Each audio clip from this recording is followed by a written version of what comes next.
During the stationary jumps, we want to still focus primarily on our landing mechanics.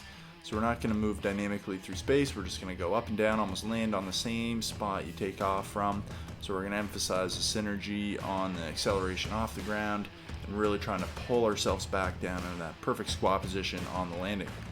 As we go into the alternating lunge jumps, same idea, we're going to drive up, try and coordinate and alternating the legs in the air, landing back almost in the exact same spot you take off from. So you can see there's a big arm drive involved in our jumps, just like in our sprinting. We run on our legs, but with our arms. Next, we move into these left to right ankle touches. So just a lateral bound, but we add the ankle touch to emphasize staying low and really getting a nice positive shin angle and a good line of push back off the ground into the opposite direction.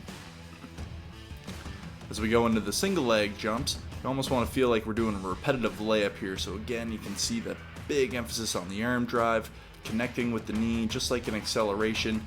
Just straight up busting bricks with your head like Mario. Boom.